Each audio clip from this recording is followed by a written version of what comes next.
Salut les gozos. Attention, attention, ce documentaire sur Alien comporte des images gore qui risquent de heurter la sensibilité des plus jeunes. Si tu es un petit garçon désagréable, va plutôt jouer sur l'autoroute, tu rendras un service à tes parents.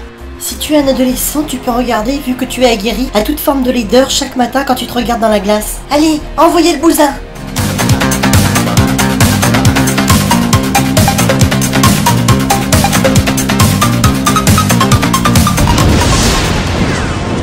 En 1979, le Britannique Ridley Scott réalise un film qui nous parle de gros nazes très fades et très inconsistants qui s'éveillent dans l'espace pour y laisser leur peau face à une bestiole dégoulinante et teigneuse à souhait. Cette œuvre renouvela pourtant le film de terreur par le fait qu'elle situait l'action dans l'espace sans fin. Ce film, c'est Alien. L'histoire se déroule dans un avenir plus ou moins lointain à bord d'un supercargo spatial. Après 10 mois de voyage de la Terre, les hommes manifestent des préoccupations mesquines sur le partage des primes ou la mauvaise qualité de la bouffe. Ils n'attendent plus que de regagner la Terre lorsque, à la suite de circonstances imprévues, ils se voient soudainement confrontés à un être d'une espèce totalement inconnue, sur une planète où les attend une autre forme de vie, très différente de celle que nous connaissons. Les catastrophes s'enchaînent avec une logique irréfutable, et lorsque vous croyez avoir atteint le comble de l'horreur, le pire vous attend encore. Plutôt qu'un film de science-fiction ou d'horreur, Ridley Scott a voulu faire un film sur la terreur et sur la manière dont les gens réagissent à une forme inédite d'agression. Il alterne avec une habileté diabolique les moments de tension et ceux de détente pour mieux nous faire hurler à contre-temps, au point que l'on souhaite parfois que l'irréparable se produise enfin pour être soulagé de cette tension. Signalons le remarquable travail du sculpteur qui a conçu le monstre Alien. Ce film nous propose un aspect nouveau de la science-fiction. Le côté blasé. Nous sommes dans un vieux cargo où les appareils sophistiqués ne marchent pas très bien et on doit taper dessus pour les faire fonctionner. Il faut aussi saluer la grande qualité graphique du film, comme par exemple le sublime vaisseau spatial et l'apparence viscérale, organique de la station spatiale abandonnée comme un vieil entrepôt obscur.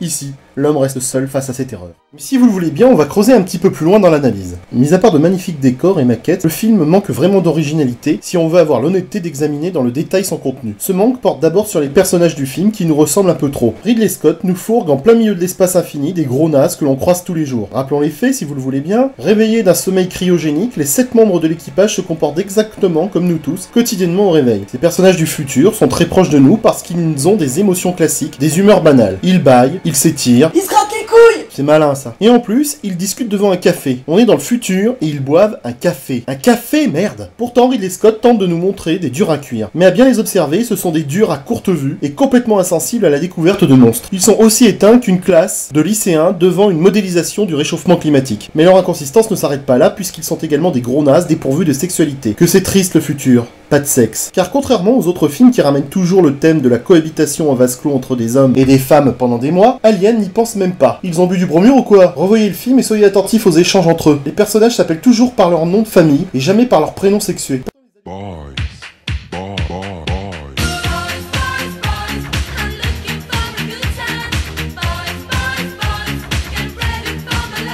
Fort heureusement, ce trublion de John Hurt sera là pour mettre un peu d'ambiance, puisqu'il connaîtra le privilège d'enfanter, avant de mourir en couche, par le ventre, n'ayant pas d'utérus spécial alien, dégoulinant et teigneux. De même, ces personnages sont tellement insignifiants qu'ils n'ont pas de projet d'avenir non plus. Ils ne songent pas à avoir des enfants. Personne ne parle de ce qu'il fera une fois revenu sur Terre. Ce sont des coquilles vides. Et puis contrairement aux autres films où l'action se passe dans l'espace à la recherche de nouveaux horizons, les passagers du Nostromo, c'est un terme qui a été piqué à un roman de Joseph Conrad au passage. Ouais, je sais, je pète ma science. Bref, ces passagers trouvent le moyen de faire tout le contraire de ce que l'on attend. Ils ne partent pas à la conquête ou à la découverte de nouvelles planètes comme dans Star Trek. Non, ces gros nazes, ils retournent vers la Terre. D'où viennent-ils d'ailleurs? Ça on ne sait pas. Sur quelle planète sont-ils allés puiser les 20 millions de tonnes de minerais qu'ils transportent? Ça non plus on l'ignore. D'ailleurs le spectateur semble totalement s'en battre les couilles, comme le disait si bien Catherine Médicis, accusée du massacre de la Saint-Barthélemy.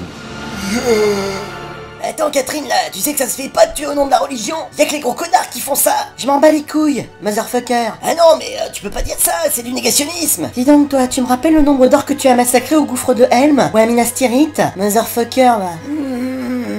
Salope.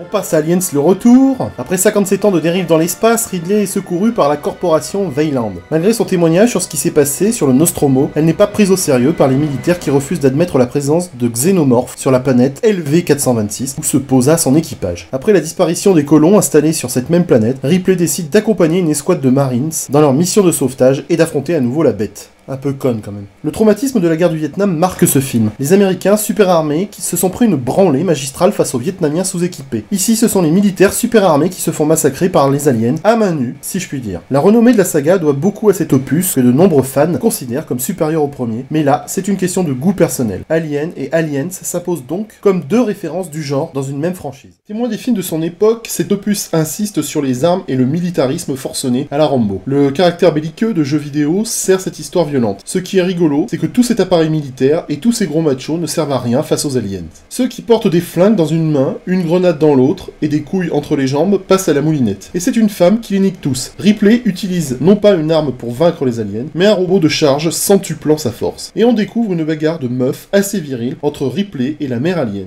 Cette scène sans originalité a été honteusement piquée au film japonais où des robots affrontent des monstres. Cette baston entre les deux femelles est très épique et mythologique, mais elle n'a rien d'original. On a déjà fait dans la chanson de Roland. On incite simplement à un vieux thème de la SF, celui de la fusion entre un seul être, de la femme et du robot. Dans ce futur paritaire et égalitaire, ce sont les femelles qui mènent la danse. Ripley, la mère alien, mais également Vasquez, la mexicaine basanée allongée sur le sol sans sombrero sur le nez en guise de parasol. Elle se bat comme un homme, des hommes qui se sont tous fait niquer malgré leurs gros flingues et leurs couilles en bandoulière. Le film montre aussi en quoi l'alien est supérieur à l'humain. Les aliens se reproduisent avec enthousiasme alors que les humains n'ont pas de projet d'enfer. Et comment pourrait-il en avoir quand on regarde l'ensemble de l'œuvre? Il n'y a pas d'effusion sentimentale mis à part le suicide de Vasquez avec son amoureux. Ça sent le Titanic et sans niquer. Après un nouveau périple dans l'espace, Ripley échoue sur un astre pénitentiaire à moitié désaffecté, où demeure une vingtaine de détenus ayant retrouvé, dans une religiosité repentante, la force de supporter leur sort. Dans ses bagages, Ripley leur apporte justement le diable, un alien embarqué avec elle lors de son départ d'Archeon. Le troisième volet de la saga des aliens cherche à exploiter aussi bien la simplicité, le suspense du premier film et l'action du deuxième. Ajoutons à cela une noirceur assez inhabituelle dans les suites hollywoodiennes. Prendre une assemblée de criminels récidivistes à la place des Marines, ou bien sacrifier l'héroïne au terme de l'aventure, constitue en effet un risque certain pour le goût du public américain. C'est peut-être pour cela que les recettes furent meilleures à l'étranger. C'est vraiment le monde à l'envers. Et pourquoi pas choisir un français pour tourner le 4e opus pendant qu'on y est?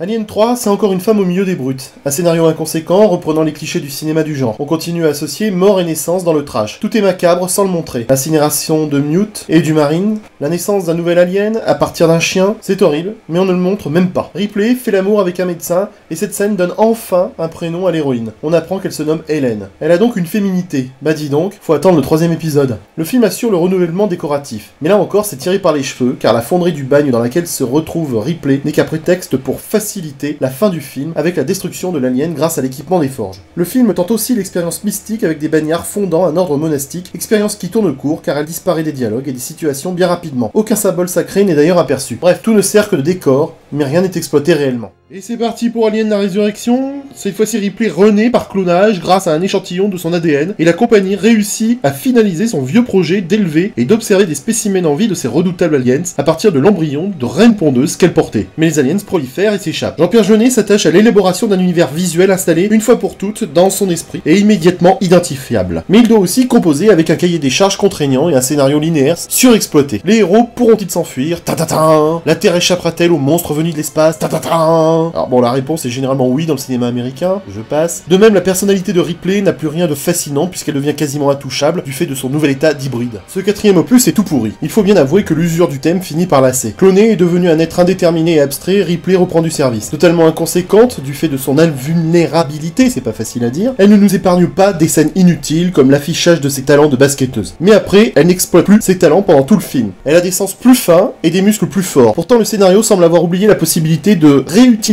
ses nouveaux dons pendant le reste du film face aux aliens. Les personnages grotesques qui l'entourent montrent plus le style de Jeunet qu'un épisode d'Alien. On retrouve avec plaisir la trogne de Dominique Pinon, mais rien n'y fait, le film est nul. Alien, la résurrection, nous fait l'apologie de l'avortement, voire de l'infanticide, car Ripley précipite son fils dans le néant, alors que ce dernier lui lance un petit regard tellement mignon. Moi ça m'a fait de la peine de voir cette pauvre bête tueuse d'équipage aspirée par un tout petit trou comme ça. Non franchement ça m'a fait quelque chose. C'est peut-être la seule force de cette histoire, l'infanticide. De même, la suggestion homosexuelle entre Ripley et le robot sexuel féminin, la incarné par Winona Ryder, n'est même pas exploité. Peu. Il est payé un réalisateur ou quoi? Pour conclure, qu'est-ce qu'on peut dire? C'est que la série Alien est vraiment pleine de bonnes idées, mais elles ne sont pas exploitées jusqu'au bout. Mis à part le premier opus, qui a le mérite de jouer avec les nerfs, les 3 autres films ne sont que des suites inconséquentes. Comme un second mandat d'un président qui se foutrait bien de la gueule d'un peuple de cons capable de le réélire. Sigourney Weaver n'arrive même pas à exploiter sa féminité à travers cette série. Il n'y a que dans le deuxième film qu'elle est prise furtivement au piège du cliché de la mère, prête à tout pour protéger son enfant. Elle ne s'évanouit jamais et ne bronche pas devant la bête. Très loin de la femme portée, thème classique de la SF, comme dans Les Survivants de l'Infini par exemple, Ripley introduit l'archétype de la femme qui refuse d'être portée ou sauvée, rompant avec la tradition du genre. Toutefois, le mythe la rattrape à la fin du film puisqu'elle finit comme la Belle au bois dormant. Mais le pari est remporté par Ridley Scott. Il donne une image asexuée de Ripley tellement forte qu'elle efface rapidement toute éventualité féminine chez elle. Une nouvelle race d'héroïnes est née avec Alien.